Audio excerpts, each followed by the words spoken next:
nunca teve trauma não. Vem. Vou ficar só um só. Quê? Depois eu troco ela. Porra, é furada, cara. Nada, moço, tá bom, tá firme ali, mexe aqui. Furada. Como é que um servo desse novo deu defeito logo no acelerador, cara, que é o que menos usa. O acelerador você só usa para decolagem, para pouso e fica quietinho. E se não aprofundou no alerão, que você mais usa? Deixa eu fazer, aprofundou e alerão, meto fitaba, né? Não dá certo não, cara. Daqui a pouco Porque ele vai dar curto, vai fazer todos parar de funcionar, hein?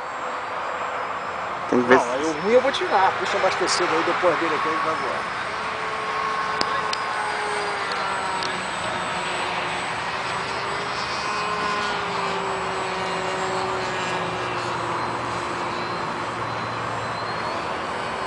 O motor morrendo. Eu falei, cara, o motor parou. Ele escutou.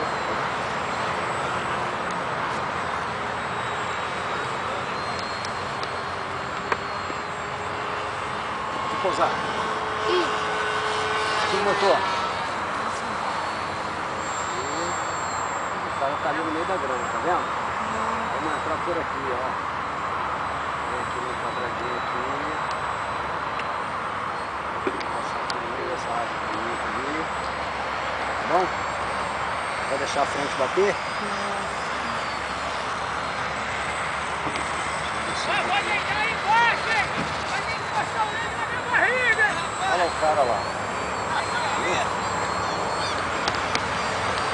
Pode ir lá pegar? Não, segura aí. Tem um cara lá na frente. Passando pra lá.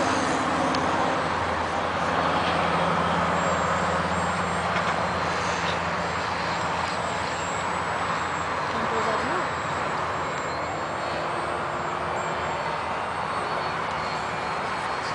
Se botar mais pra cá, porque o cara sai correndo lá na rua.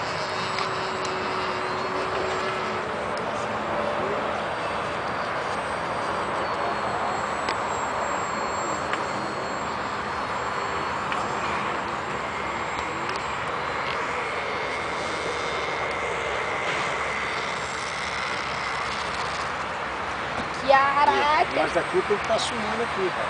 Não ir pra onde ele quer. Quando você toca no chão, você tem que estar aqui. Foi você? Entendeu? Foi você que pousou? Olha.